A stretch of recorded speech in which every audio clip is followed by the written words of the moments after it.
ಮೊನ್ನೆ ರೀಸೆಂಟಾಗಿ ನಾನು ರಮ್ಯಾ ಅವ್ರ ವಿಷಯದಲ್ಲಿ ನಿಜವಾದ ಫ್ಯಾನ್ ಪೇಜಿಂದ ಬರ್ತಾ ಇದೆ ಅಂತ ಹೇಳಿದಾಗ ಯಾರೇ ಆಗಲಿ ಶಿಕ್ಷೆ ಆಗಲೇಬೇಕು ಅವ್ರಿಗೆ. ಮಾಡ್ತಾ ಇರೋರಿಗೂ ಶಿಕ್ಷೆ ಆಗಬೇಕು, ಮಾಡಿಸ್ತಾ ಇರೋರಿಗೂ ಶಿಕ್ಷೆ ಆಗಬೇಕು. ಇದರಲ್ಲಿ ಎರಡನೇ ಮಾತಿಲ್ಲ.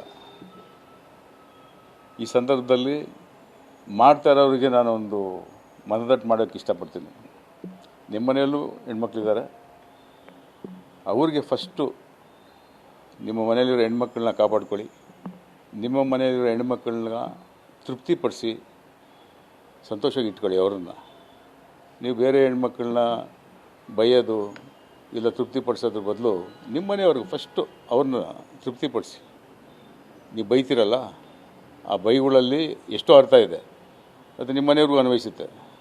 ಫಸ್ಟು ನಿಮ್ಮ ಮನೆಯವ್ರನ್ನ ತೃಪ್ತಿಪಡಿಸಿ ಸಂತೋಷವಾಗಿ ಇಟ್ಕೊಳ್ಳಿ. ನಾಳೆ ಯಾವ ಸ್ಟಾರ್ ನಟರು ನಿಮ್ಗೆ ಬಂದು ಕಾಪಾಡೋದಿಲ್ಲ, ಜ್ಞಾಪಕ ಇಟ್ಕೊಳ್ಳಿ.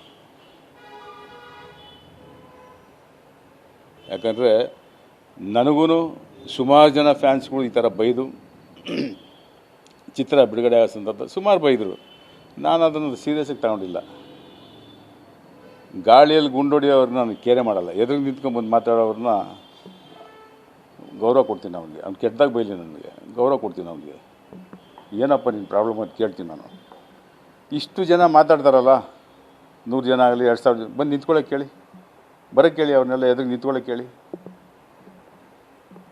ಆ ಒಂದು ಹೀರೋ ಸಪೋರ್ಟ್ ಮಾಡಿಕೊಂಡು ಯಾರನ್ನಾಗಲಿ, ಎಂಥ ಹೀರೋನಾಗ್ಬೋದು, ಆ ಹೀರೋಗಳನ್ನ ಸಪೋರ್ಟ್ ಮಾಡಿಕೊಂಡು ನಿಂತ್ಕೋತೀವಿ ಅವ್ರ ಹಿಂದೆ ಅನ್ನೋರು ನಿಜವಾಗ್ಲೂ ನೀವು ಫ್ಯಾನ್ಸ್ ಆದರೆ ಬನ್ನಿ. ನಾನೇ ಸರ್ ಪೋಸ್ಟ್ ಮಾಡಿದ್ದು, ನಾನೇ ಹಿಂಗೆ ಬೈದಿದ್ದು, ಈ ಕಾರಣಕ್ಕೋಸ್ಕರ ನಾನು ಈ ಥರ ಮಾತಾಡಿದೆ, ಈ ಥರ ಬೈದಿದ್ದೀನಿ ಅಂತ ಎದುರಿಗೆ ಬಂದು ನಿಂತ್ಕೋಬೇಕು ಗಂಡಸ್ತರ. ನಾನು ಅದು ಮೆಚ್ತೀನಿ.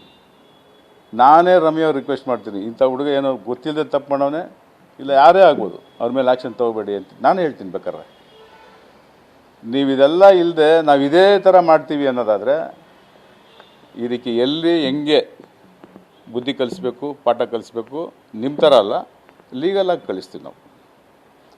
ಲಾ ಅನ್ನೋದಿದೆ, ಲೀಗಲಾಗಿ ಇದನ್ನು ಯಾವ ರೀತಿ ಆ್ಯಕ್ಷನ್ ತೊಗೋಬೇಕೋ ಮುಗಿಸ್ತೀವಿ ಅದನ್ನು.